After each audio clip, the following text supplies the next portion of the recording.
This episode is brought to you by Novilla Mattresses, where comfort meets innovation, giving you the perfect night's sleep you've been dreaming of. Are you tired of tossing and turning all night, struggling to find a comfortable position? Look no further than Novilla Mattresses, the ultimate sleep solution designed with your comfort in mind. Experience the luxury of a good night's sleep with Novilla's advanced mattress technology. Their mattresses are crafted using the finest materials, providing the perfect balance of support and softness. Whether you prefer a plush feel or a firmer surface, Novilla has a mattress that caters to your unique sleep preference. But what sets Novilla apart from the rest? It's their commitment to innovation and quality. Each mattress is thoughtfully engineered to provide optimal spinal alignment, reducing pressure points and ensuring you wake up feeling refreshed and rejuvenated every morning. Say goodbye to restless nights and hello to blissful sleep with Novilla's cutting-edge cooling technology. Their mattresses are designed to regulate temperature, keeping you cool and comfortable throughout the night. No more waking up in a sweat, just pure, uninterrupted sleep. Worried about allergens and dust mites? Don't be. Novilla mattresses are hypoallergenic and resistant to common allergens, ensuring a healthier sleep environment for you and your loved ones. And here's the best part. Novilla is committed to affordability. They believe that everyone deserves a great night's sleep without breaking the bank. That's why their mattresses are competitively priced, giving you the best value for your money. But don't just take our word for it. Join the thousands of satisfied customers who have already made the switch to Novilla.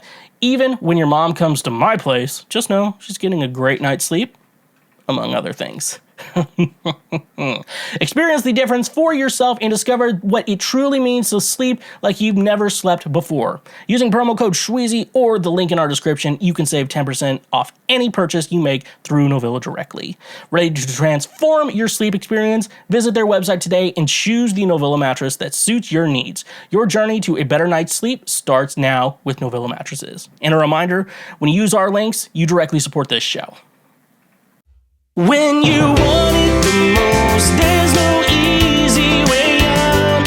When you're ready to go and your heart's left in doubt, don't give up on your faith. Love comes to those who believe it, and that's the way it is.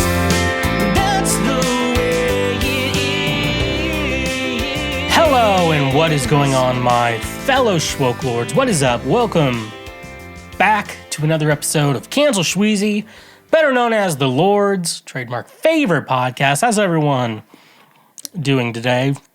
It is a new month. Move, bitch, get out of my fucking way. Women's History month. And so therefore, we get to talk about women a lot. And I guess one woman we can talk about is Maria Schneider, or more specifically, the Maria Schneider Orchestra, because I went and saw them last Sunday, and it was still February back then, FYI. And by golly, it was a good show. But I got to be honest with you, I think the band did better than Maria did. I think she was just conducting the whole time, but the band, no, everything was really good. If you don't know who Maria Schneider is, she's a jazz composer and then the jazz orchestra, musician, music people in the jazz scene, so I don't really expect anyone listening to if you're listening to this show, you probably don't listen to jazz. I'm just saying, I don't hate you for it, okay? There's no shame in it, okay? This isn't usually a podcast most jazz fans come to, so I think you're fine for the most part, but no, they were so good. I remember, it took me till midway through their set to realize that, oh, I've played a bunch of her songs before. I'm like, how do you... I don't know. Instrumental music works in my mind a little bit differently. I don't know, especially when you're in school or professional and you're just getting sheet music after sheet music just thrown at you, or song after song thrown to you. You know, you don't really remember every single song you've ever played, and instrumental songs really do it because you don't have that chorusy hook or whatever, or I'm not singing it. Or, et cetera, et cetera. I'm trying to, I try to make the mental connections, but, instrumental music is always, I can never remember the names, and if I'm trying to remember it, what's the song that goes, I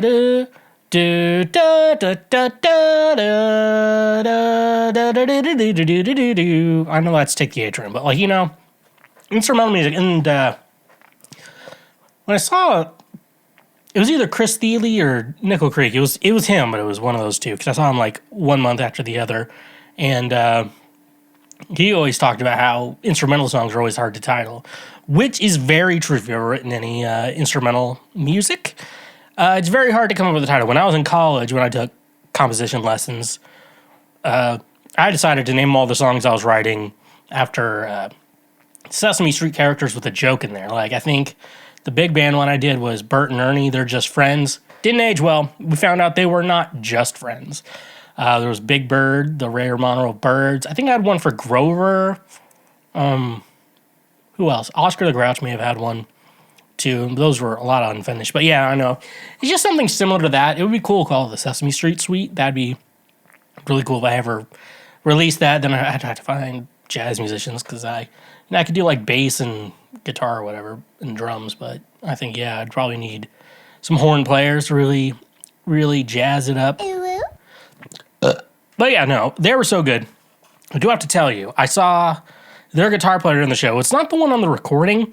They had a song called Don't Be Evil. And you look up like the YouTube performance of it, it sounds good. But the guitar player they had for that song, because I think it's mainly like, I'm not saying it's a guitar song, but it's a big guitar feature song.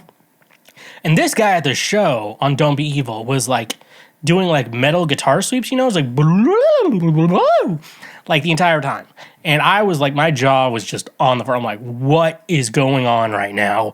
I never thought I'd see the day like someone could do like sweeps on the guitar, but in a way where in a big band concept, and make it work. Because one time, back in my college days, I saw a guitar player, great guitar player, by the way, and he was playing like a hollow body electric with, flat wound strings. That's very traditional, but like, you really can only, if you do it, kind of, those guitars are really only set up to play jazz, for the most part. And he tried doing some sweeps in a solo section, and it did not sound, he played it well, but did not fit in with the song. So in my mind, I was always like, maybe don't do that in a big band setting, You don't need to do that in the big band. It was just kind of, that's the whole, it was rehearsal too. So I'm not like, it's not like we were performing things, like I was in school learning shit, But like, oh my gosh, dude, like this dude, like I saw him come out with a Stratocaster, which is not traditionally a jazz instrument. It's a lot better for blues and stuff like that. But for jazz, usually it's hollow body, flat wounds, neck humbucker. But oh my gosh, dude. I wish I could find a recording of that guy playing it because, like, oh my gosh, dude, I want to show that to like every music student I have. Just be like, I didn't think this was possible, but he did it. The recording, like the guy's good. He plays like a jazz master, and he plays the solo well. Like you listen to that and you're like, that's good. But then you hear this guy, the guy who played, I don't know who his name is, and oh my gosh, that was like, I was like stunned. Like usually when I see musicians or whatever, like nothing really surprises me much anymore, which like I appreciate when someone's really good at it, and they were really good at it. And when I see a big band and they're really good, but it's the first time I've ever been like really impressed and see something I've never seen before in music, which I absolutely thought was amazing. That like, I was just like, I'm so happy I paid the money for this. Like, they didn't even have anyone checking the tickets at the door. I was so worried about a million other things, getting in, but they had no one checking the door. And then I was sitting in the back row because I bought my tickets like the day before, and I was in the back, and it was a good seat though. It was like one of those like you're farther in the back, but you still have a good view, and like I got in the middle, so I got a good sound, a good sound coming my way. But yeah, I would say if you ever get the opportunity to see the Maria Schneider Orchestra, or if you're interested in jazz, I would suggest listening to her stuff. I remember when I was in college, I had a job as like the jazz librarian, which was like a copyist. You do a lot of work like that, which was like a great job for college. It was like less than 20 hours a week, worked my schedule.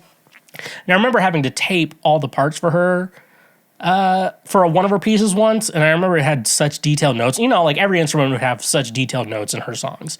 But like there was like detailed notes on how to tape the music, which I was already doing it that way, so it was fine. It was like you have like two. If you have 3 sheets of music, you have 2. If you're looking, you might see better. You have 1 and then 2, and you're facing forward. You tape it facing forward. Then you turn it backwards and add the 3rd piece in the correct spot and tape it from the back, et cetera, et cetera. That's the easiest way to do that. So that's boring. But what other fun things have happened this week? Oh, Pokemon Day happened, which was fucking rad. I'm very proud to have the Gengar outrun. What?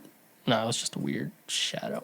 So the Gengar is worthy on the desk. So they announced all the shit you have to pay for to actually, like, you know, pay to win games they have, like the Pokemon Sleep. I don't know if you pay to win that one.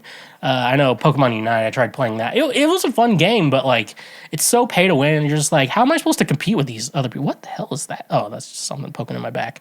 What is going on with my talking points? Anyways, though, after all the pay to play Pokemon Masters and then Pokemon Unite, they announced their next series game. They usually release a game a year, you know, a main series game once a year, or like the Brilliant Diamond Shining Pearl and Legends Arceus, you know, like something like that. So this time, you know, I was seeing all like the leaks, and like, I don't know, like they're always like too good to be true. All the leaks are. I'm like, they did one. It was like they just combined Pokemon Black and White 2, and Gold and Silver ish, and like they were going to combine the games, and you're going to be in 2 regions. I'm like, that sounds way too good to be true, and I know Game Freak is not going to do that. Really, usually when they make announcements, I usually think, I want Game Freak to be the pallbearer at my funeral, so they can let me down one last time. That's what I usually think about Game Freak. Sword and Shield were not Sword and Shield. Scarlet and Violet were unfinished game. They were fun. I had fun playing them, but they were definitely unfinished. And when you think about the biggest multimedia franchise in the world, the game shouldn't be unfinished. It should be a fully finished game, and it should be a lot of fun too. Like, you shouldn't. Everyone's complaining about. People talk about like the glitches were like so made it so unplayable. I'm like, it wasn't that bad. Most of the glitches really happened when you did like union circles and you had other people playing your game or whatever. That's when you usually find the glitches, for my most part. But you know, I had fun with it. But yeah, Pokemon could have done better on that game. Like, they really knew. No, they should have done better on that game. The DLC was fun, you know, but I think I stopped caring a lot by then. I'd like literally just finished the DLC, at least the story wise. I might mess around in it some more because I haven't really explored too much. But yeah, so Pokemon announced Pokemon Legends ZA. So we're back in the Legends format. So if you played Legends Arceus, that game was so much fun. Like, that was, you know, there's still some criticism we made, like how Game Freak needs to make the games, you know. There's some graphics weren't the best, you know. You have that, but like overall, fun game. And so they're continuing that with Pokemon ZA. So if you want an explanation on that, I've had to explain it to my non-Pokemon friends. And so here's how I explain it. So originally, the Pokemon X and Y were games. The first game's on the 3DS of the Nintendo, and it was based off of France. So basically, the Pokemon world, like the first 4 regions, are based in Japan. Gen 5 was based in New York City, New York State for the most part. Then we went to France, and then we went to Hawaii, and then we went to Britain, and then we went to Spain and / Portugal. And now we're going back to France, and it's supposed to be like a prequel to the games. Like, it happens hundreds of years before the games take place, and like, you know, there's always so much lore in the story, so like now you get to be a part of the lore, hopefully. A lot of cool stuff like that. So they're going back to France, which part of me is excited for because I like those games, but it's also based off of France. And what do we know about French people? They are gross, and it's okay. I'm white. I can make fun of other cultures that are white. That's fine. I can't make fun of, like, you know, people from like African countries and shit, but I can make fun of France all I want because I don't care about France. They just smell. Actually, France isn't that bad, but they made those fries that were really good. But we got to say though, you guys can shower, okay? Shave your armpits, you know, shave your armpit hair off. That's France. But no, I'm super excited for it. I know in the Pokemon XY games there was like an ancient war that happened, and then they set off some sort of bomb or something like that, and then we learn that that was the war, and it made mega evolutions and stuff like that, and stuff like that. So, like, really cool. There's some lore in that, and they never really made like a third game or DLC for it either. So, like, it definitely needs. It could definitely use a revisit, and especially in the Legends type style that they did with Legends Arceus. I think that it's going to be a lot of fun. Open world. It would be cool to see Kalos in open world and stuff like that. Because, I actually liked X and Y. They were easy, but fun. If I want a challenge, I'll find like a ROM hack of it or whatever. But please tell me if you're excited for the new Pokemon game. I am. I'm excited. It's coming out in 2025, so that means Game Freak has more time to work on it and make sure they release a finished game. That's something with video game companies really need to start doing, is at least release games that are finished. Like people are going to find the bugs in it, like the developers are not going to find the bugs. Like some of these bugs, like people find some bugs and then they can patch it, stuff like that. Like Tears of the Kingdom, the way they released that game was like, the game was perfect out of the box. And then there was like a duplication glitch or something like that. So they got rid of that, got rid of all my fun. I had so many fucking bomb arrows or whatever, it was really cool. And like that, like I said, check out my music. It's going to be under Schweezy. Hopefully I'm working on stuff right now. I've actually been sitting down on the computer and writing down stuff and shit like that. So that's really cool. So make sure you check that out. Make sure you're following wherever you stream your music at. That way you get notified when I release music. But you can also follow me on social media at TheSchweezy everywhere that, I'm pretty much everywhere on social media. A great way to follow me and see what I'm up to, podcast releases, other releases, and everything in between. We do have a Cash App, PayPal, and a Patreon page. All those are financial ways that you can support the show. Great ways to say thank you for being a friend and everything in there. But make sure you do all the free shit. Like, remember to check out our YouTube page if you listen to the show. Check out our YouTube page. Make sure you're subscribed over there. Really trying to boost the algorithm there and, try to get some more monetization going and stuff like that. So make sure you're following over there. Like us, leave us comments, especially if it's something you actually really want to know about. I do read the comments. I ignore I'm not going to respond back. You want to, and then you're like, no, don't do that. The only time I respond to your comments is if you spell like your, like Y-O-U-R when you're supposed to say Y-O-U''RE. That's the only time I really reply back to the comments and stuff like that. I want to like everyone's, all the nice ones, but I don't want to be like seen as a simp. So just know if you say something nice, I do appreciate it. But make sure if you're on the audio platforms, make sure you're subscribed. I think I said this last week, but I know Apple Podcasts is doing this dumb thing where if you don't listen to a show for 15 days, they'll unsubscribe you and remove it from your feed. So make sure you're checking that out. I hate that because I understand that that sometimes it takes you more than 15 days to catch up on a podcast, because I know you guys listen, it's media, you got to, I know how people have to catch up, how lives work. So make sure you're checking over there too, and leave us a review, give us 5, 4, 3, 2, 1 star rating. So, so let's go into it. Previous week right now. What is previous week right now, you may be asking? We're just going over last week's news, seeing what I found good. We're not going to talk about that Willy Wonka thing because I did not look into it, and I didn't want to look into it either. Those are the two things. Well, damn, Jackie, I can't control the weather. Let's just jump into it. This first article we got here is from The Roy's Report, but we're not talking about Mike Bickle. We're talking about another rascal out there who probably isn't as bad as Mike Bickle, but is still really bad. Brian Houston claims kissing post was unauthorized and deliberate attempt to embarrass. Former Hillsong pastor Brian Houston said an odd post that appeared on his social media account last week saying, "Ladies and girls kissing" was an attempt to discredit him. Last Tuesday night, the kissing post was published on Houston's X, formerly Twitter, account. About 15 minutes later, Houston posted, "I think my Twitter may have been hacked." Both posts have been deleted. Now Houston's final comment on the issue is that the post was a deliberate attempt to embarrass him. "A number of people have had access to my social media account," he said. "We have concluded that someone known to me posted an unauthorized tweet in a deliberate attempt to embarrass me and discredit me. Password now changed." Houston has also shared a post from a user called Yolanda who said she is his assistant. "Pastor Brian's assistant here. Rest assured, we are working on discovering how Pastor Brian was hacked," she wrote. "Our team has ascertained that someone logged into his account from a location within the USA. We've changed his password, so here's to hoping they no longer have access."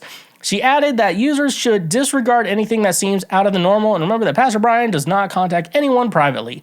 Around 20 minutes after Houston published his final comments on the issue, he shared the verse Proverbs 19:28, an unprincipled witness desecrates justice, the mouths of the wicked spew malice. Comments have been limited on Yolanda's post, and Houston still published post. However, some users had previously commented on Houston's post and speculated that Houston mistaken X post was an actual Google search according to church leaders. Don't mix your Twitter with Google searches, one person said. Another user responded, someone hacked Brian Houston and then allowed him to recover it in 16 minutes. Houston's kissing post comes during multiple years of scandals for the former Hillsong pastor.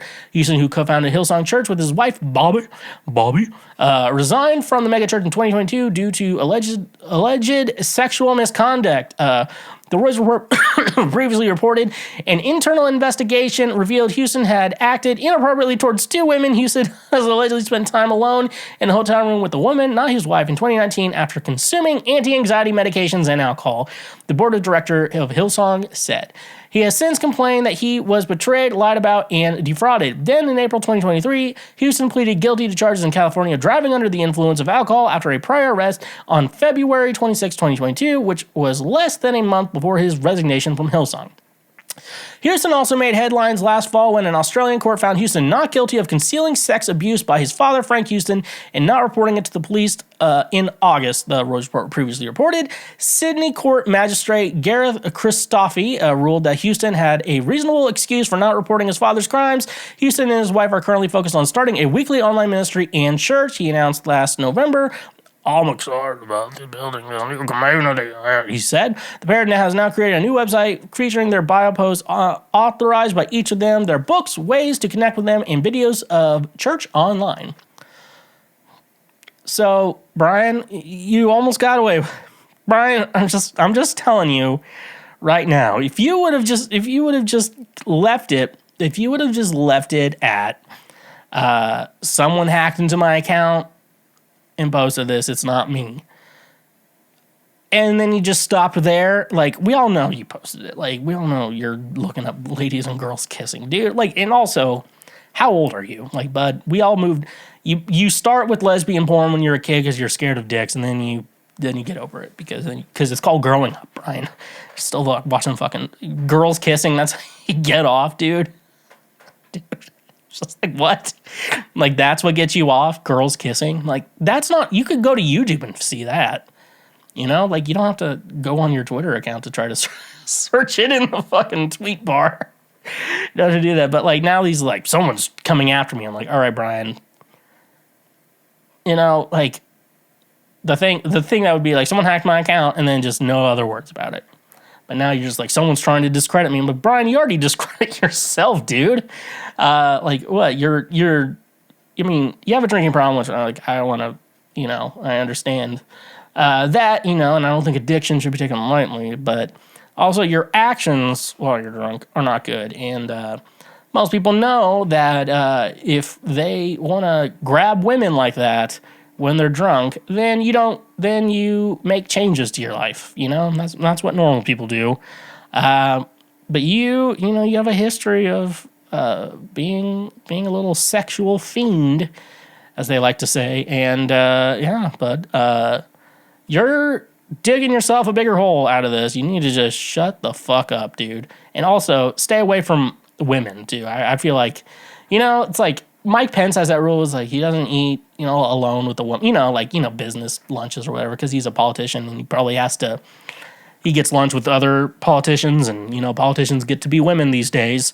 In case you are watching this in the future, women have rights where they're supposed to, and stuff like that. So, Brian Houston, you are not slick. You are not clever, and I hope your online church fails, because churches are supposed to be about. Churches at their best are good communities that help their community. You know, little community, you know, like smaller communities that help bigger communities, you know. That's really what they do. And that's why I really, when I talk a lot of shit about the church and stuff like that, I have to forget, you know, I know a lot of good people who go to church and stuff like that, you know. I don't believe with everything that I believe, but at the same time, I think it's like you are trying to make the world a better place. You know, churches at their best, I feel like, are like little motivational TED Talks, you know, every Sunday, you know. So, yeah, that's that. Pretty bold of you little fucks to assume that I'm not God. All right, this one's from the New York Times. This one was sent to me a lot this week. So, and I think it's still selling up. We have to go over it. From the New York Times, hardcore singer accused of dosing bandmate with estrogen in an attempt to steal his fiancée. What? The band Lorona shared the story on its Instagram page, claiming that the vocalist Diego attempted to force a transition on his supposed pal by giving him pre-workout drinks laced with the female hormone. The vocalist's goal, according to the post, was to make himself look more manly compared to his love rival so Diego could swoop in. The band's post called it a stupid caveman mindset that makes zero sense. From the band, we have decided to part ways with our vocalist Diego due to the admission of very disturbing and concerning behavior towards one of our band members and their partner, the band wrote. Neither the band nor the members involved responded to the post questions about the claim. The post gained major attention with millions of views and more than 100,000 likes after a hardcore music account posted about it on X, formerly Twitter. Commenters were wrapped by the story, the details of which the post would not verify. Being so obsessed with a woman that you try to force her boyfriend to change his gender is the kind of madness that only happens in Greek legends, one user said.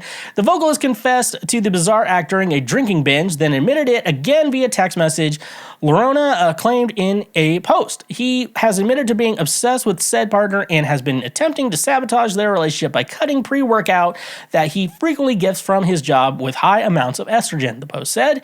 He has been attempting to force a transition onto him for the 5 months in hopes that it would give him the opportunity to swoop in once he looks stronger and more manly in comparison. The hormone-laced drinks have caused confusion as well as thousands in medical bills as the victim named Six tried to figure out what was going wrong. I've had physical changes from the hormones besides stomach ulcers, weight loss, and muscle fatigue that I will not get into, as well as notable mental changes, the victim wrote. He will not pass off what he admitted to as a joke or confusion, even in his state of drunkenness, the member wrote. What he did is disgusting and has had an immense negative effect on my life. The Instagram page also posted that appeared to be text in which Diego seemed to apologize for the heinous plot. I was really drunk and told Six and his fiancée that I was obsessed with her and had a deep hatred for Six, and I gave Six estrogen to get an edge up on him. The screenshot read, I've been kicked out of Lorona as well and will no longer be in the scene. I'm just, you know, as we all know, this is wrong, okay? I'm not the one here. I'm not going to explain to you why this is wrong. I feel like we can all probably make some guesses as to why you shouldn't spike someone's workout drinks with estrogen and give it to someone in an attempt to steal their wife, okay? I'm just saying, first of all, I'm gonna tell anyone this. If you're ever thinking about doing this, first of all, ask yourself the question. Does she like you back? Is there any chemistry between you two, first of all? Because I'm looking at the story, and it just seems like I don't think she's interested. And he was like, you know, like, the idea of it, at the end of the day, it's like, okay, you get him to transition into a woman. Doesn't mean she's going to want to date you, dude. Like that's not, like, that's something, like, I'm like, it's crazy to think that someone would do that and think, like, this is how I'm going to swoop in and be her hero. So let's just break down this plan. I want to break down the plan, okay? So you join you're in a band with a guy and he has a wife and you're like, I really like her. I want her to be mine. And so I'm assuming they probably have not had many conversations. He just thought she was attractive and, whatever. And so he's like, the only way I could see them, the only way I could see them breaking up is if I can get him to transition into a woman. And so what am I going to do? Spike his pre-workouts with estrogen. And I feel like when you I listen to some trans stories about like people who transition. It's a very interesting topic to like hear, like, because to be honest, if you're trans out there, I'm gonna know you're cool with me, and like you're always safe listening to this podcast for some. I don't know, that's not the safety you need, but I am interested about your transition though. Like it's curious because I'm never gonna do that, and the internet can only get you so far, and it's better like a person's firsthand experience. But like if I'm assuming you add a new chemical into your body, you're gonna have some weird side effects, because if you what basically medication you take is pretty much just like you're adding a chemical into your body to regulate things or like get rid of something or help your body out or whatever. So it's like you're just adding a chemical to your body. So it's like you go to the doctor, be like, I'm not feeling good, I'm having all these problems, and like the doctor's gonna have to narrow it down because people don't willingly take estrogen unless they're transitioning. And so it's just like there's so many, like, this is such a bad plan to do it. What, a better plan would have been, don't try this, but a better plan would have been for him to confront her and say, I think he's cheating. You didn't hear this from me, but at our show that you weren't at, he cheated on you. Like that would be easier. That would be the easier thing to do. Because it's just like your word against his, because like there's not gonna be proof or anything unless you can get a picture of him in like in a weird situation that looks like cheating but isn't. That would have been a better option than this. This plan is so far out there that I'm just shocked he thought this would work. Like this is such a complicated plan. And I know singers in Nashville too. They're from Nashville, and I do have I figured out I do have a connection to them. So if I really wanted to, I could interview them. I could try. I could at least try. Yeah. If you're thinking this is the strategy to steal someone's girl, you are about to get played. Congratulations, you played yourself. All right, on to our last article we have here from Whiskey Riff. I'm sorry, the person who's in charge of Whiskey Riff, that I don't remember you, and I feel like we met one time. Our good friends coming back here. Another segment we like to call cool stuff, slick stuff, neat stuff, where we just see what Garth Brooks is up to. What's he afraid of? Garth Brooks disabled comments after announcing new documentary on Nashville bar. Feeling the walls closing in? Hey, Garth? Garth Brooks just announced a new docuseries coming to Amazon Prime Video that will give a behind-the-scenes look at the creation of his new Nashville bar, Friends in Low Places. Paying tribute to his roots, Garth enlists the help of his Friends Day One tour team and an all-star hospitality group to open the epic 4-story bar on Lower Broadway. This is a labor of love and his thank you to the community of Music City. In announcing the new documentary, Garth wrote on what it's been like getting his bar ready for the world to see. This was so much more than I bargained for. With that said, what we have built is far more than just a business. This is by far the craziest ride I've ever been on. And in a teaser, Garth spoke on enlisting his Day One team to help make his dream a reality. But folks online were quick to notice something about Garth's tweeting announcement. The new series he disabled replies. Got something to hide there, G? Comments were also turned off on Instagram, which has become a common theme for Garth these days after everything he posts is immediately flooded with "Where are the bodies?" comments. If you're not familiar, the whole thing started as a joke back in 2018 when comedian Tom Segura and his wife, fellow comedian Christina Pajitsky, stumbled upon the downright hysterical announcement video for Garth's stadium tour, the one he wanted to call the Big-Ass Stadium Tour. And the one where he said he wanted to get physical playing music. I like that. So, yeah, I think Garth got a new social media team, which makes it not fun for the rest of us, Garth. Now we want to go harder on you, and I guarantee I'm so surprised that he hasn't blocked me yet for everything I've done, like everything. I guess I'm not on his radar, but I'm the people who work for him. I can get on that radar, G. You want to.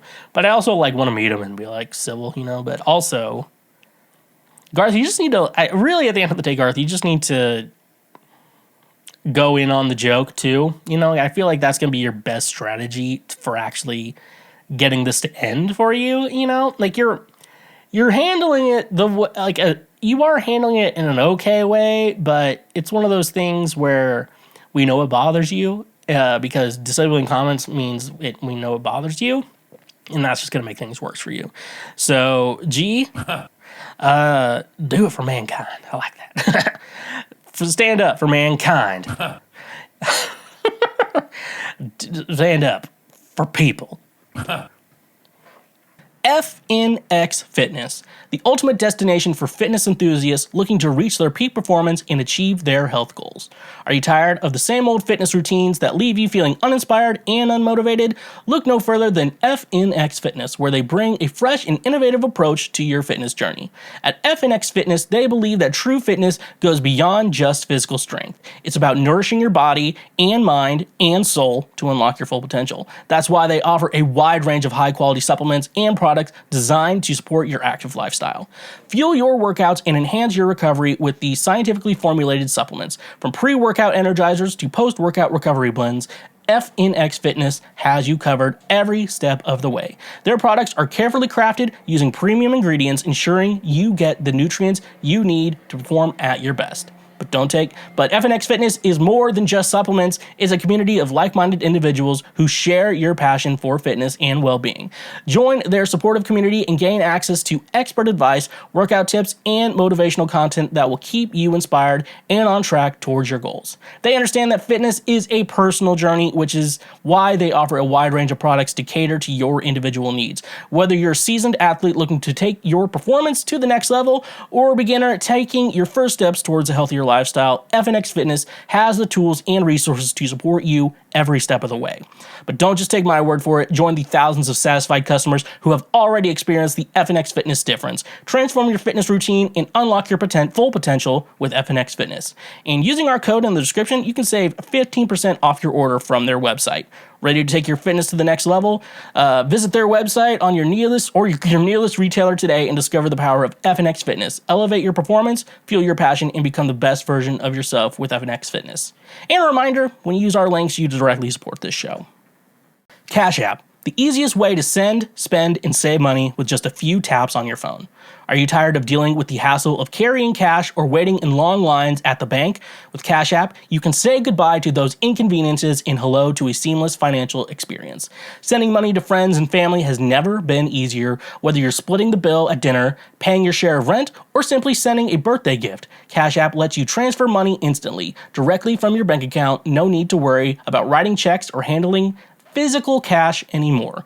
But Cash App doesn't stop there. It's complete financial ecosystem right at your fingertips. Use the app to easily pay for your morning coffee, groceries, or even your monthly subscriptions. With just a simple scan or tap, you can make purchases at millions of locations, both online and offline. And here's the best part. Cash App helps you save money too. With its innovative Boost feature, you can unlock exclusive discounts and cashback rewards at popular retailers, restaurants, and even your favorite services. It's like having your own personal saving assistant, always looking out for the best deals. Worried about security? Cash App has you covered. With top-notch encryption and advanced security features, your financial information is always protected. Plus, if you have ever had any questions or concerns, Cash App's dedicated customer support team is available 24/7 to assist you. So why wait? Join millions of satisfied users and experience the convenience, speed, and savings that Cash App brings to your financial life. Download the app today from your app store and start spending and saving money like never before. Luckily, the best part is, if you sign up using the link in the description, you get a free $5 just for signing up. That's literally just free money. So join Cash App today. The future of money is here. And when you use our links, you directly support this show. Pretty bold of you little fucks to assume that I'm not God. So I decided to finally watch all the John Wick movies. I was going to watch The Continental, but I watched a little bit of it, and I got bored, so I'm not going to watch that. I might watch one of those screen crush breakdown videos of like the show, figure out what's going on, how it connects to John Wick and stuff. But no, I watched all the movies for this time because I realized I've never watched the movies. All I knew about the movies were that John Wick's wife's dead, and then the dog, he got her. She got him when she died. Some Russian gangsters decided to kill the dog while they robbed John Wick. And then after that, John Wick goes on the killing spree. So yeah, that's what I know about the movie, and that's pretty much the first movie. Just summed up. But yeah, it's John Wick is a character study of what would happen if an autistic man was raised by assassins, and then he found meth, which like the pills in the movie, like he gets these pills in the movie. Yeah, take 2 of them, you'll get enough energy. I'm like, it has to be meth. Like, it has to be meth. It can't be. I mean, the only thing I know that gives you superhuman strength is like drugs, like hardcore drugs, like meth. Maybe cocaine. Cocaine may be a little different, but I feel like cocaine's a little bit different. This dude's like taking meth pills, dude, and it's interesting to see someone like the best trained assassin ever made, born, existed, and yeah, we just give him some meth, and he will survive every gunshot that is ever shot at him, except for the last one. He didn't survive that one. Spoiler alert. Here's something to think about. Okay, so let's jump into it. So we start off the movie, you know, John Wick, you know, he's like a retired assassin. You know, he's out of the game. You know, all he wanted, he decided he met a girl. He wanted to just settle down, live a normal life and everything. And then she dies. Barely in the movie, she dies. Cancer? Question mark? I think that's what it is. But anyways, though, she gives him, John Wick, a puppy named Daisy, which was like a gift from his dead wife, you know, to help him cope with her loss. Because I guess with the cancer, she knew like it's gonna happen any day now. So we're gonna get some plans settled into place for everyone, so everyone can, at least my death can be easy on everyone.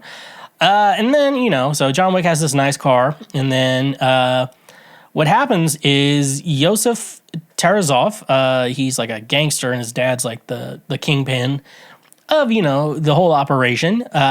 He robs John Wick, he steals because he wants his car, and then in the process he kills the dog too. Now, if he would have just stolen the car, I feel like everything would have went better. But he had to kill the dog. He had to kill a puppy, which you have to be a psycho. I don't know why, you know, like people, like dogs are a big theme in the movies, and I guess the theme is like what separates humans from the animals and stuff like that. And then, you know, like animals are, you know, all the dogs are good. Only one dog dies in the entire series though, which thank God. There's no, like, I know it's the catalyst for everything he does, but still, I don't want to see dogs die. People just kill people. Okay, there's enough people we can kill, and there's enough people die in these movies.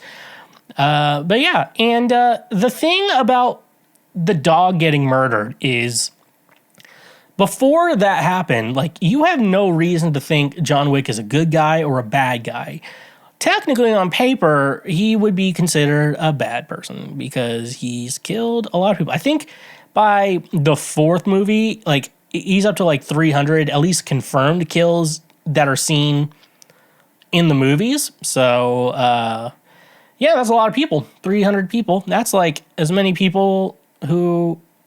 There's towns smaller than that, dude. He's killed like entire small towns of worth of people.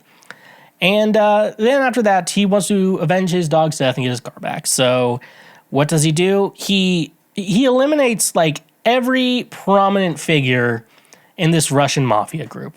So like usually like the idea is like you can't necessarily kill a gang leader. The idea behind it is that I guess my idea behind it would be that someone's just going to take their place, and you don't know if that person's worse or better. And that's the real question. They're usually worse. Usually, you know.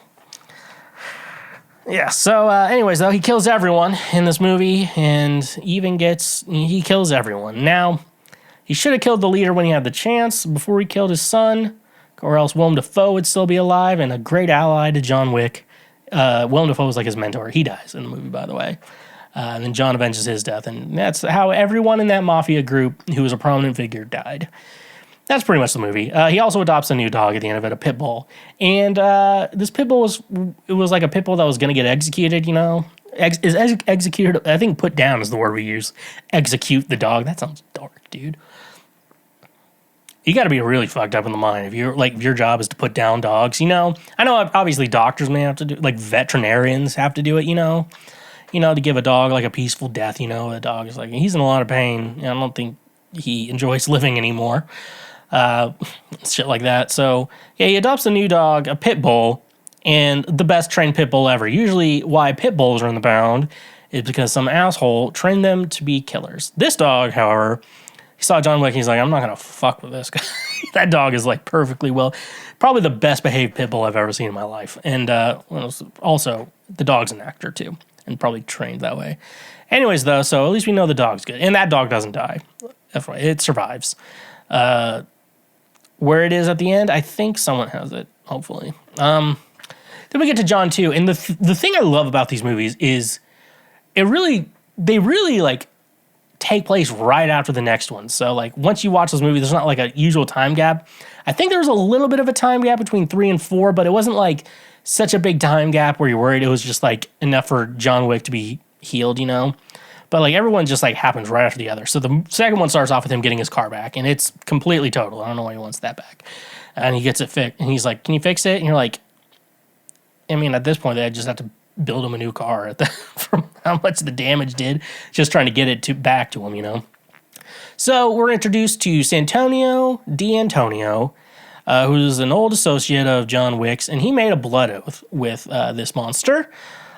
Which there's 2 rules in the Continental High Table rules where you don't do your business on continental grounds, which is just like, so it's supposed to be like a safe haven for everyone's like, or else like if you get kicked out, they showed in the last movie with that Adrian Pilecki, that the only way out of this group is to get murdered. So they put you down as like excommunicado, which is a Latin word, which watch, I know what excommunicate means. So then I just assume he was kicked out.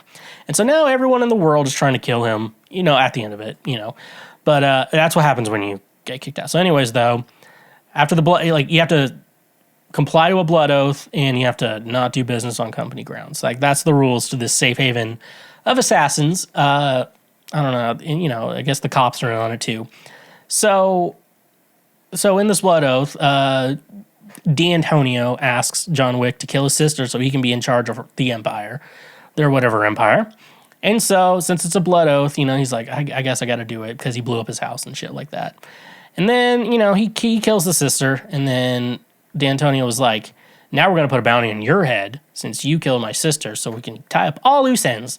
So now John Wick has to kill everyone. And so he does exactly that. He kills everyone in his path, and then eventually he gets, shenanigans happen, he kills everyone. Like, half of this movie is just like he kills everyone. And then now D'Antonio decided that he's going to indefinitely stay at the Continental Hotel where business can't be done there, and he's like, I'm just going to stay here forever. And then John just decides to kill him on there, and so at the end of the movie, he's excommunicado, and, like, now everyone's going to actually try to kill him. And in that process of everyone trying to kill him, he gets 1 hour to get his affairs in order, then he's basically on the run. And people are like, he's going to die, and then he doesn't die. Now we're on to 3, Parabellum, which is Latin for prepare for war, if you didn't know. They say it in the movie, so it's fine.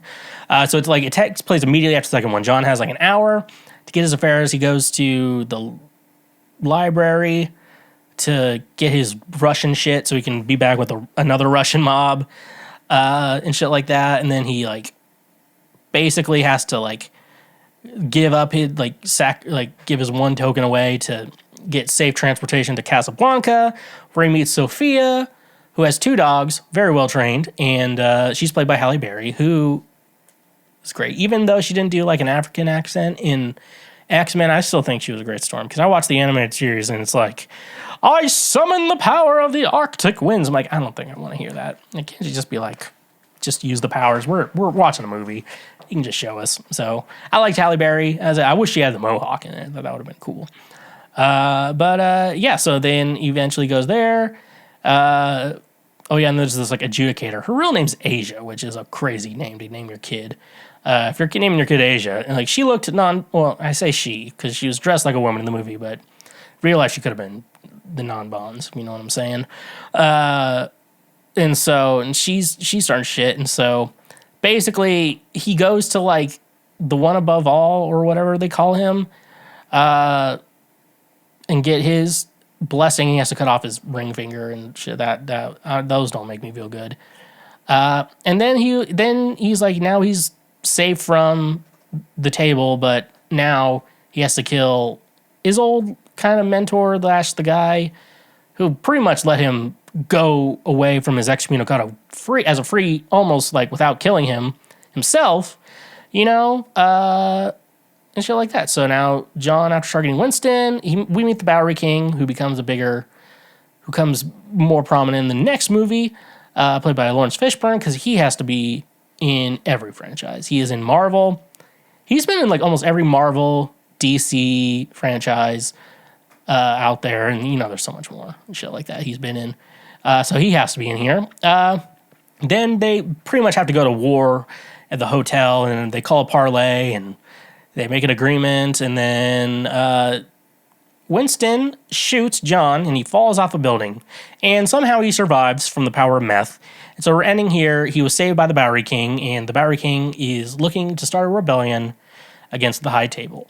And that's where we get into Chapter 4, where the story of John Wick is about to end. So John's back in New York City with the Bowery King, which is basically like homeless people as his spies, and he uses pigeons to not be traced and everything. Like, he is like his own kingpin for like the homeless kind of thing. And so like basically like, yeah, he's there to help John in whatever he's trying to do. So then John goes to Japan, the Osaka Continental, where he has allies there, but then the High Table comes and attacks him, and we meet Kane, who's a blind guy who like willingly he was the blind guy in Rogue One. He's a blind guy who gave his eyesight to the High Table in return that he gets to just live a peaceful life with his family, but then they had to call him back in, and so he's like very adamant on surviving and shit like that, but he's really good. And he even like respects John Wick like a lot, and so eventually how it really comes down to is at the end of the movie, Marquis, played by the guy who played the clown in Skarsgård, Bill Skars, one of the Skarsgårds, plays him, and so they're like, well, you can request a duel, and doing so in the duel, if you win, you get your freedom. If you don't, you die. That's usually the rule. So it's like you either get your freedom or you die. Which I feel like John Wick doesn't really have anything else to live for. And then a little bitch Marquis decides to nominate Kane instead of just doing it himself like a real man. And basically how everything ends after he has to climb a flight of stairs like 5 times because he keeps falling down. He eventually makes it. And how they end this, how the whole climax of John Wick's life is, basically Kane shoots John in the chest, and obviously John's not dying yet, but he didn't shoot. And so Marquis came in and is like, I want to do the final shot. And then he gets ready, and then he tells Kane, like, you're free of all your duties, you're now a free man. And then what they didn't know is John Wick didn't shoot his gun at the time. So Marquis swapped back in to take his place, let him free to go, free of all obligations, and then John just shoots him right in the head. And then John dies on the steps, and he is now with his wife. And he was buried next to his wife with loving husband, because of all the things he wanted to be known for in this world, he didn't want to be known for being Baba Yaga or the boogeyman or anything like that. He wanted to be remembered loving husband. And that's how John Wick's story ends as of right now, because he could come back alive. Now, is John Wick really dead after Chapter 4? The director of the movie and Keanu Reeves kind of say, like, yeah, he's dead. They're saying he's dead, but you don't know when that cash needs to come back, You don't know when you need that cash to come in. And I've also realized that John Wick has not delved into magic yet, or sorcery, or anything similar to that. So, we know how he can come back to be alive, We all know how they can revive John Wick. Is if the John Wick series decides to dip their toes a little bit into magic. And I gotta say, it sounds like a horrible movie. And I feel like it could take away from, like, John has magic powers, and that's why he's so invincible and shit like that. I think it would ruin a lot of it, but I think, they haven't dipped into magic yet, so it might happen, Indiana Jones, they delved into aliens, when we jump the shark, I think John Wick's going to get to magic. But I don't know. I feel like if they could end it on 4, and then they also have they're making side series out of it too. So it's not something, necessarily, it's like nice to have John's story beginning and end. You got that. And then they have this whole world of assassins they can do. I know the ballerina looks like, I think Keanu Reeves is going to come in that, but I don't know. I didn't really want to watch The Continental after watching it a little bit. Especially when it's like new actors and stuff. Like, yeah, it's the old characters, but I don't really give a shit. Like, I don't really care about Winston. Like, how he survived the entire series is beyond me. Like, I thought he was going to die every day. You start the movie and you're like, everyone I'm looking at's going to die. That's how you think about John Wick movie. Don't get attached to characters, especially the dogs, because you'll be bad. But, yeah, so one day they'll bring magic into it. I think the last thought I really had about the John Wick series is what's going on in the lives of all these like henchmen, I always think about people like that, all the people who died in the movie. You think about that and it's like, how does your life get to a point where it's like the best option would be to attempt to kill an unkillable man like John Wick? Where it's just like, if I kill him, I kill him. If I don't, I die. It's just like, that's the life I have right now. Just like, I know these people don't have like 5-year plans or whatever place, but they should. I don't know, man. I feel like there's better professions you can get into than assassins. Like, I deal drugs before I decide to kill people. And I feel like that's easier. It's just standard business practices when it comes to dealing drugs. But I feel like being an assassin, I'm just like, you're just like putting a target on your back to die.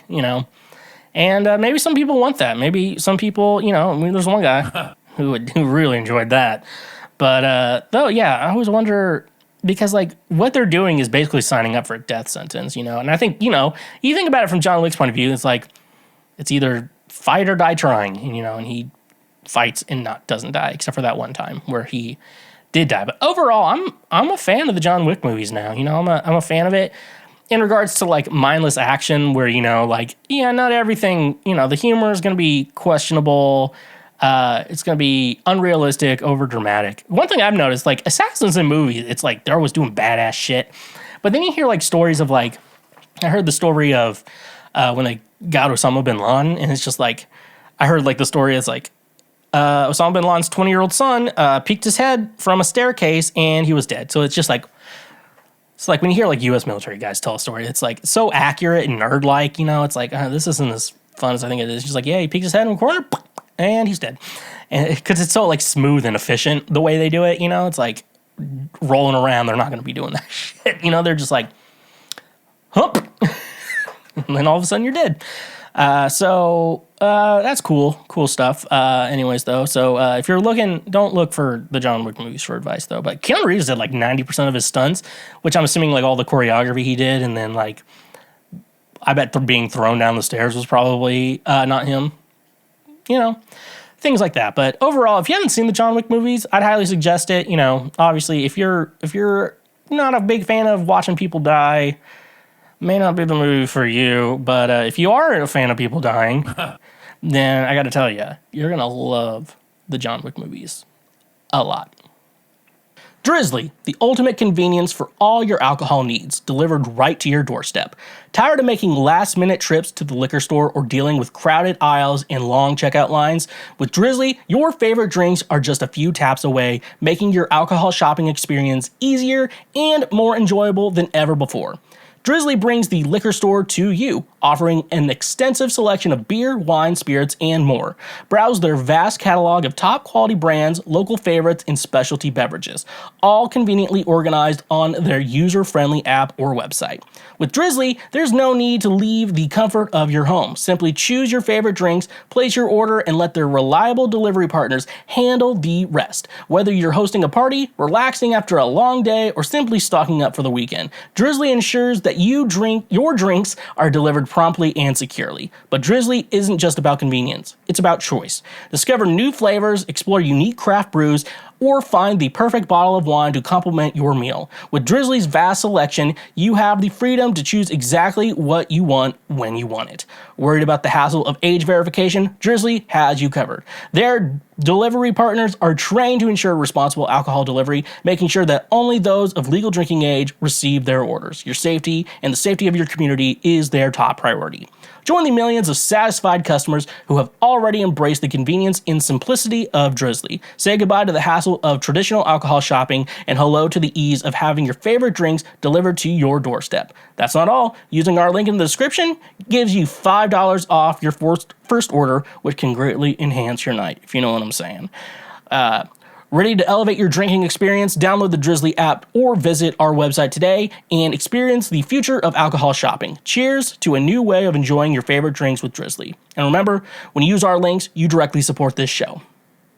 Honey, your ultimate online shopping companion that saves you time and money effortlessly. Are you tired of endlessly searching for coupon codes or missing out on the best deals when shopping online? Say goodbye to those frustrations and hello to Honey, the free browser extension that revolutionizes your online shopping experience.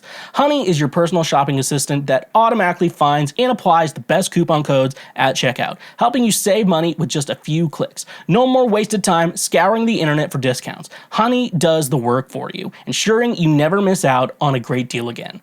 But Honey doesn't stop at coupon codes. It goes the extra mile to ensure you get the best price possible. With Honey's innovative price history feature, you can track the price changes of your favorite products over time. This means you'll always know if you're getting the best deal or if it's better to wait for a price drop. And the best part, Honey works seamlessly with over 30,000 online retailers, including popular brands across fashion, tech, home goods, and more. Whether you're shopping for a new wardrobe, upgrading your electronics, or sprucing up your living space, Honey has your back, ensuring you get the best value for your money.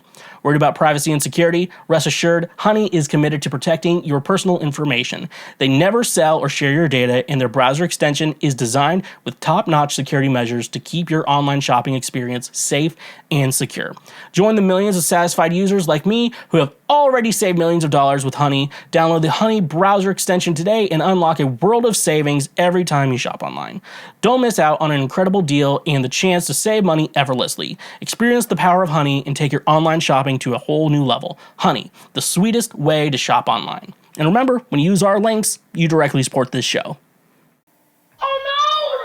Our table! It is time for Oh No, Our Table, the part of the podcast where I give you the best advice that you've ever been given in your entire life from anyone, ever, for any reason whatsoever, ever. So, let's just jump into it. See what we got here today. My girlfriend won't stop touching my penis. What? I am a 16-year-old male seeking advice regarding my 16-year-old girlfriend's hypersexuality, which is affecting my mental health. We have been dating for 7 years as our families have always wanted us to unite.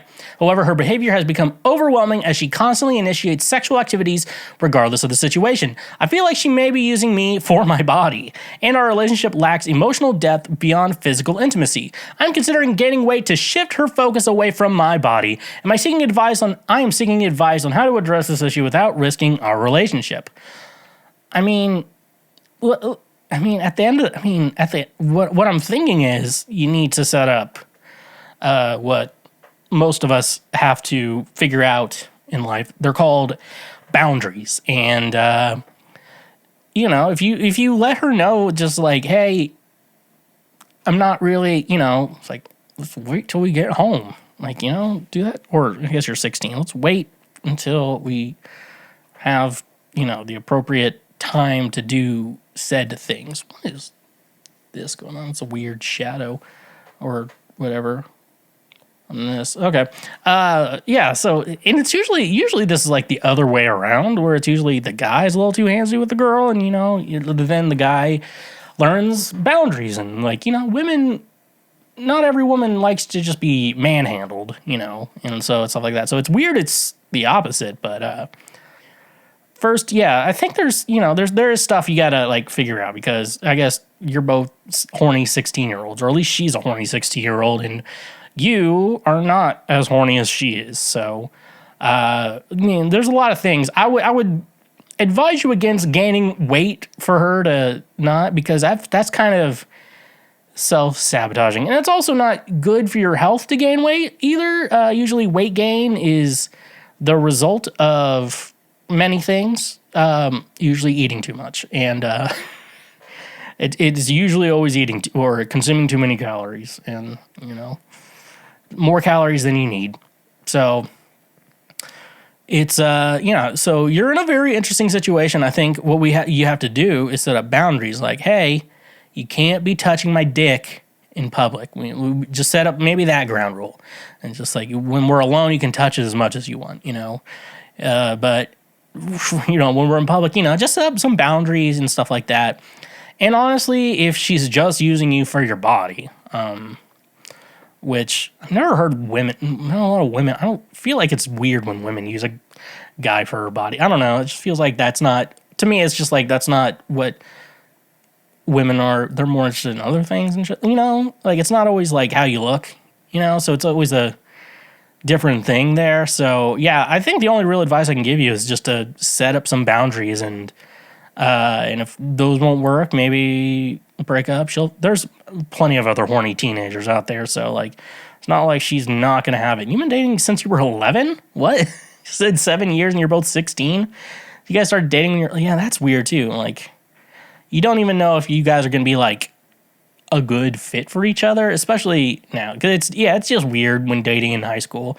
I remember there were like church camps and shit. They were always like, don't date till you're 18 or whatever. And I'm like, that's not gonna happen. But also, like, good chance whoever you're dating in high school, middle school, or whatever is not gonna be your soulmate. Like, the percentage is there. Like, there is a percentage there. There's a little bit of truth to that, but yeah, it's how it is.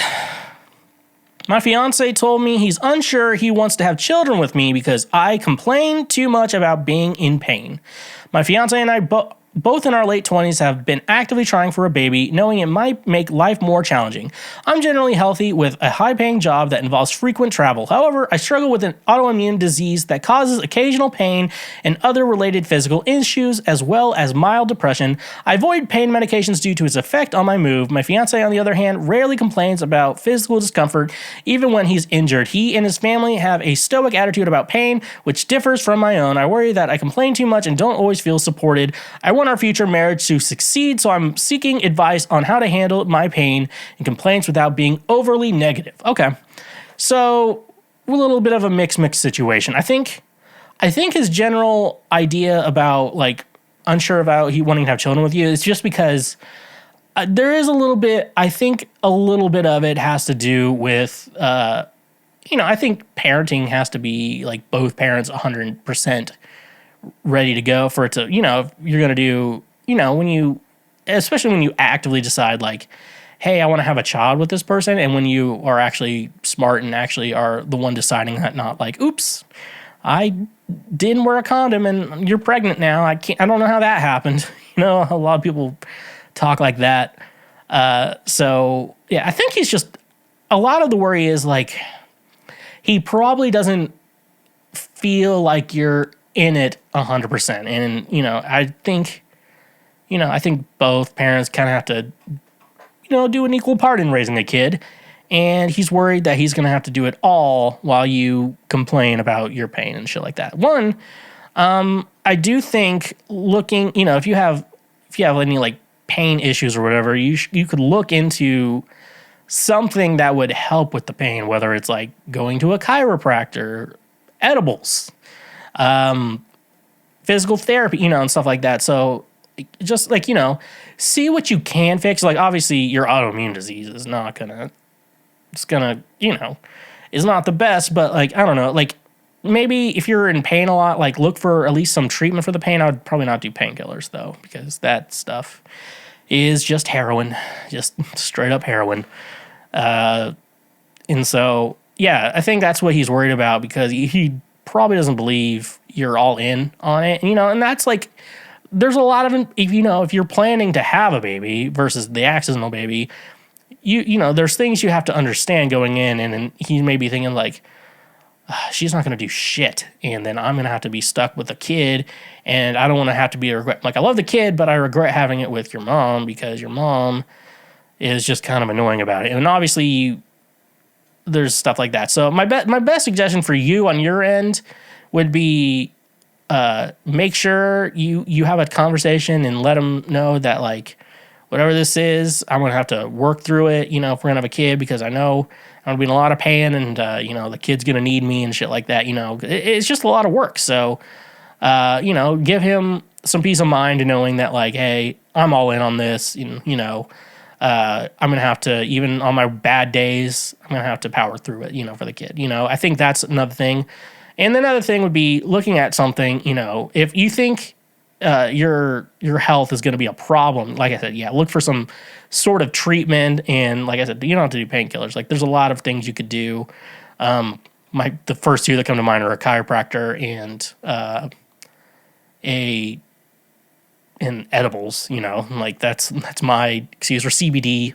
I know a lot of people use CBD and stuff like that, but and also it depends on your job. Like, if they're strict on the testing and stuff like that, CBD can have traces of THC, and then if you have to take a test, bad shit happens. So that's it. So yeah, I'd probably on your end at least look for some treatment. I think that's gonna, if he's more of like an action speaks louder than words guy, like that'll really show him like I want to get this under control. That way, when we do have a baby, this isn't necessarily going to be the biggest problem in the world. So, Why do incels, people who are involuntarily celibate, creep people out? The ideology is obviously bad, but why is it attached to everyone who is involuntarily celibate? So that question is, which came first, the chicken or the egg? So are they involuntarily celibate because of their hoe-scaring ideologies, or is the fact that they are involuntarily celibate and develop hoe-scaring ideologies? That's the idea. Hoe-scaring ideologies. I wish more people knew that. I wish I could say stop scaring the hoes more often when I don't get to. But yeah. As I've been calling it, hoe-scaring ideologies or hoe-scaring extremism.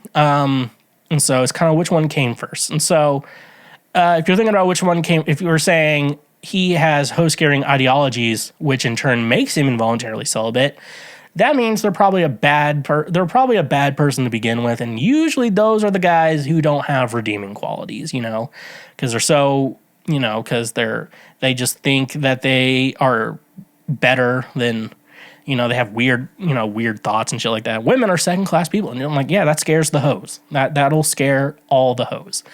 But then, and then those people aren't redeemable. But then there's people who are so down bad, no hoes, that, that really, that's how villain origin stories start, And it's like, it's kind of weird because it can't be like, it's like, can someone please touch this guy's wiener so they can do it? Because he can't do that. I feel like there might be some chicks. If you don't have a father, touch an incel's wiener. Just stop a tragedy before it's about to happen, Like, we all know some of you don't have fathers. You know who you are. I'm not going to call you out. We all know you don't have a father, and you never learn morals and shit like that. So, yeah, so I think it's really what came first. And I think both are the cases that lead into hoe-scaring propaganda and extremism and stuff like that. So, yeah. So, at the end of the day, you have to kind of realize, like, are they incels because they believe in hoe-scaring stuff, or are they incels because the world has been mean to them? And in my case, is if you're that down bad, just buy a prostitute, dude. Like, can we just normalize that so men can stop being so fucking horny all the time, dude? Like, like legal prostitution, maybe, keep the women safe, get the guys' nuts empty, how it is, how we do things, and You bet I'm coming up in May. Am I an idiot for not wanting to go to college but wanting to do music? I'm a senior in high school and have been making music with what I got for 2 years now. I've definitely seen improvement and would say I'm pretty decent. However, as I'm in my final year of school now, before everything changes, I decided I don't want to go to college because I personally don't enjoy any of the majors and don't see myself loving anything. Instead, my plan was to work a job with a high school diploma that pays a living, and on the side, I'd work on music and learn and get better. My goal one day is to chill and just make a living off of music, not saying get big and famous or whatever, but right now I'm still looking for jobs in the meantime and haven't even told my family my plan. I actually would have enjoyed to be a firefighter, but when I really thought about it, I loved music so much more. Is what I did okay? Whenever family asks what I'm doing after school, I get nervous because I feel like they'd be super disappointed. Let me give you some honest advice from an elder. I don't know your music background first. What I've got you've been doing it for 2 years, and the thing is with music, it really takes a while to get good. There's the 10,000 hour rule where you have to do something for 10,000 hours before you can be considered a master or an expert on a topic and stuff like that. And I feel like I've gotten that way, at least with playing music. I still think I'm getting there on recording, but I have to be pretty close on at least recording. I'm in, at least using DAWs since like 2010 or whatever, Audacity to GarageBand to Logic, Pro Tools and stuff like that. So like it takes a while to really do that. You have to develop your ear, your oral training and stuff like that.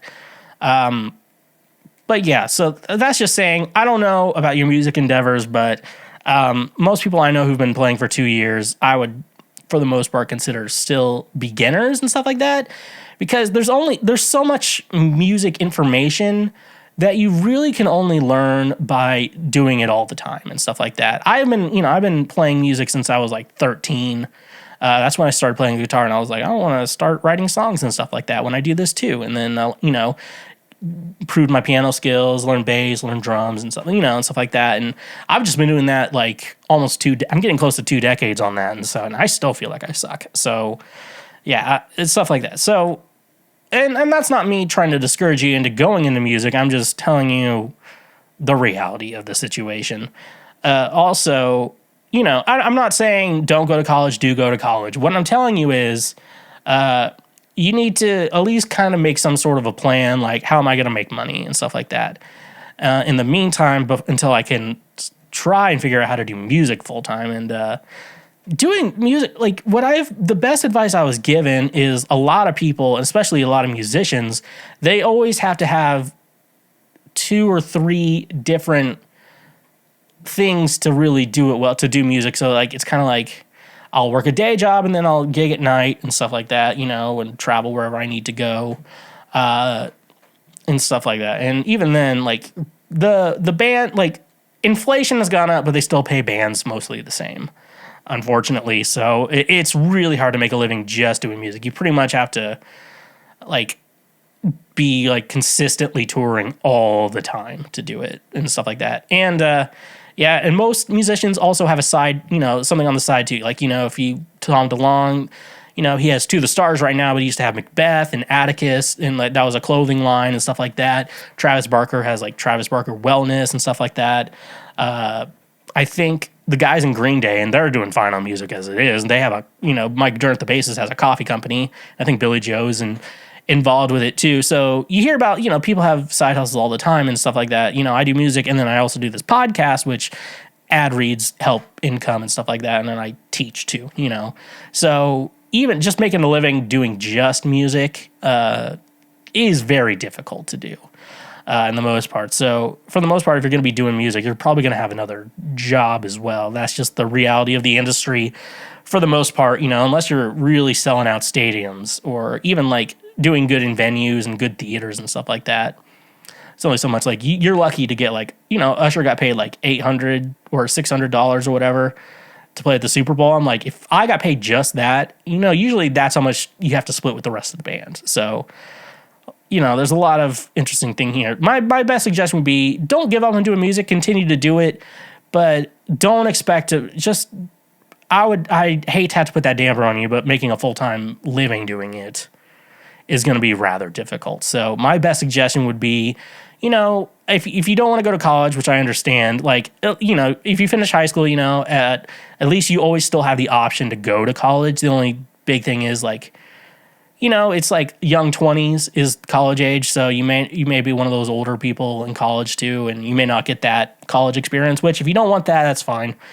But that's a good thing about college is you can party, get that all out of you. And then by the time you're, start working real jobs, you're like, I'm going to drink responsibly, don't wait till after college to start. Then you develop problems. So yeah, my best suggestion would be like, yeah, go to school, at least finish high school, find a job that works, but don't expect to be making a living, making money for a very long time, especially if you've only been playing for 2 years. Like by the time I was out of college, I was like playing guitar. I just hit like a decade on the guitar alone. And I still don't feel like I'm almost at 20 years now. And there's some stuff I'm still learning and stuff like that. And I'm almost 2 decades in and I'm still learning things. Like it's going to be a while for you, bud. Just wanted to give you an honest opinion. What did you never expect would happen upon growing up? I know the pandemic I didn't expect. Of course, the last pandemic, we actually, the Spanish flu, I think it was. I guess people got out of that one easier. But yeah, so didn't realize that I was going to have to put almost my whole life on hold for like 2 years, which really sets you back, to be honest with you. It really sets you back. And so like I didn't expect that to happen. I thought making money playing music would be easier, but it's not. But then I realized, it's more than just skill. There's so much more. Like, are you fun to be around? Do you look cool? Like, your appearance does matter, because if you look like a dork, the band doesn't want to identify as a dork band. You have to look good, and so you have to know that. And so, yeah, I never realized how much more goes into things than you realize. That I am only good at music. That is one thing. Being funny and doing music is the only thing I'm good at, because if you try to make money another way, you are terrible at it and you have a hard time making money. You assume like you get out of college and like any full-time job will just pay you a living and then you don't struggle with money anymore after college, and that's not true. So yeah, it's just a lot of bummer things that really you learn growing up, and it's like, oh yeah, most of your teachers probably lied a lot too. Not like on actual lessons, but like just random shit, because I've been lying to people all the time. And it's like, it's not like bad lies, it's just like, just random shit. But yeah, I didn't expect that growing up. That's, my friend relapsed. What can I do? What should I do?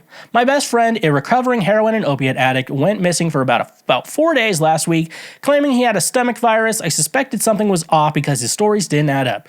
When he recently visited my house and kept nodding off, I found drug paraphernalia in his belongings. I want to support him without alienating him. Should I confront him about what I found or approach this differently? So here's the thing with addicts is that relapse is always I think relapse is a common thing.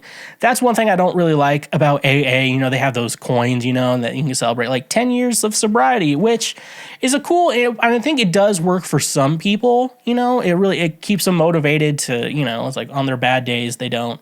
But at that, like, then you feel like a failure and it's like, well, I already lost the coin. Why don't just go back, and stuff like that. And it's just bad. I think the one thing you really have to realize when someone is an addict of any kind is that relapse is more than likely going to happen, because it's not like you stop doing the drug and you're just like, well, I don't want to do that anymore. Like, your motivating factors have to come from so many things. Like, some people get better, they get a wife and kids, and you're just like, I never want to screw this up, so I'm never going to do that. And you have that motivation.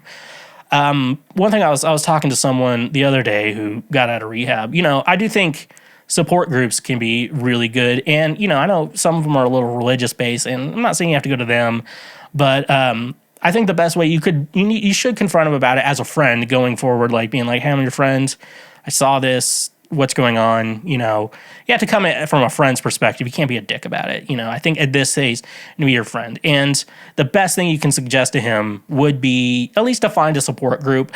And I think when support groups at their best really come down to other people who are struggling with the same things you are, and working together, you can hold yourselves accountable for that. And so, especially in a situation where, like, if they're struggling and they're thinking about, getting back on heroin again, they have someone who really can understand it. I mean, like, you can be that person and be helpful, but it can be a stressful job, and it's kind of, you may not have the mental mindset to be able to handle something like that. So that's really where support groups are at their best, is that you have someone, can motivate you, hold you accountable, someone to talk to when you're struggling, who's dealing with the same issues that you are and stuff like that.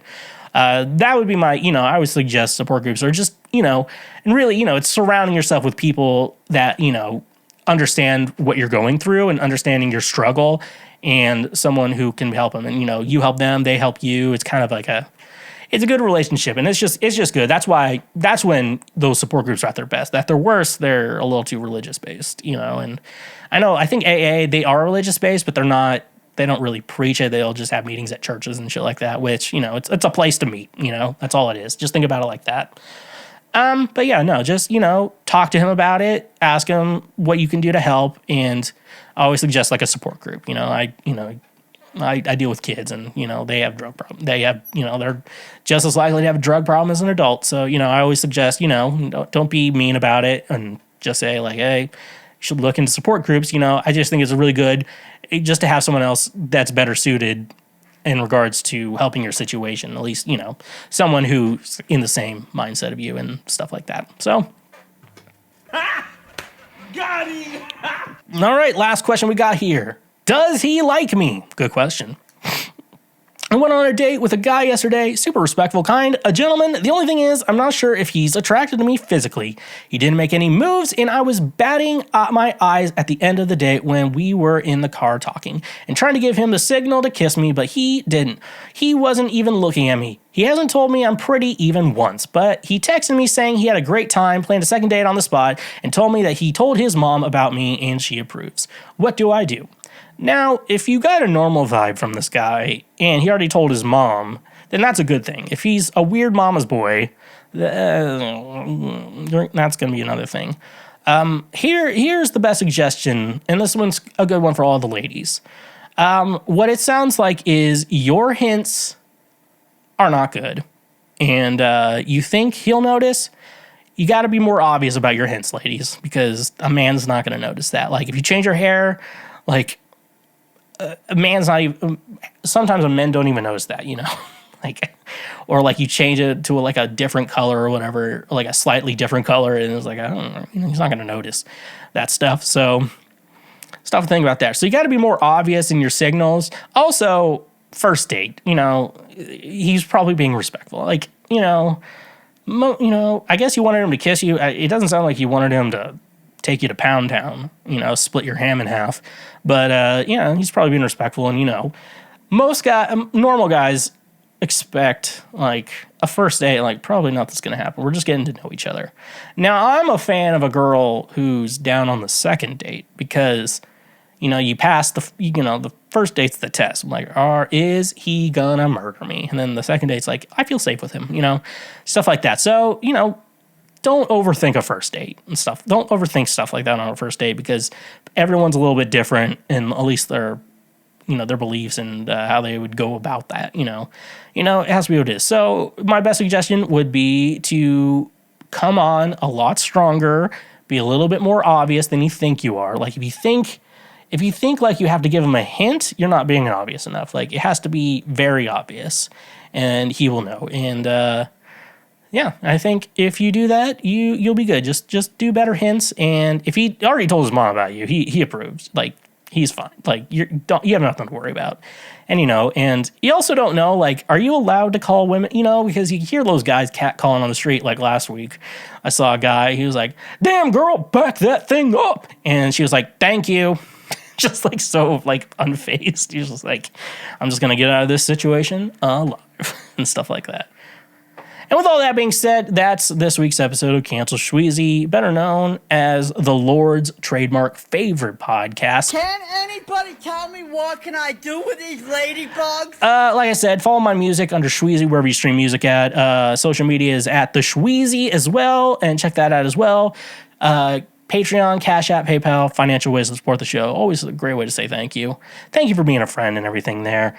Remember all the free shit you can do if you listen to the show. Make sure you go to our YouTube page. Make sure you're checking that out. Subscribe, leave us comments, and show support for the show over there in a free way that you can. And then remember audio platforms. Check your Apple Podcast because you may have unsubscribed from me because after 15 days, they unsubscribe you after you not listening to it, which I understand it takes more than 15 days for people to catch up on shit. So it's okay with me. Leave us a review on the audio platforms too, and give us a 5, 4, 3, 2, or 1 star rating. So, honk if you love butt drugs, and stay awesome. Believe it or not, Schweg isn't at home. Please leave a message at the beep. I must be out, or I'd pick up the phone. Where could I be? Believe it or not, I'm not home. Thank you for tuning in to Cancel Schweezy, the Lord's trademark favorite podcast, and joining me on this incredible journey. I hope you've enjoyed the valuable insights and engaging discussion I brought to your ears. To ensure you never miss an episode, hit that subscribe button now. By subscribing, you'll receive automatic updates whenever we release new content, keeping you in the loop with the latest episodes and topics. Subscribing not only guarantees that you'll never miss a beat, but also helps support our show. Your subscription plays a crucial role in helping us continue to bring you high quality content and maintain our podcast growth. So whether you're listening on your favorite podcast platform or watching our YouTube channel, take a moment to click that subscribe button. Join our community of passionate listeners and be part of the journey. Personally, I appreciate your support, and together, we can make this podcast even better. So don't wait any longer. Hit that subscribe button now and stay connected with us. Thank you for being part of our podcast family.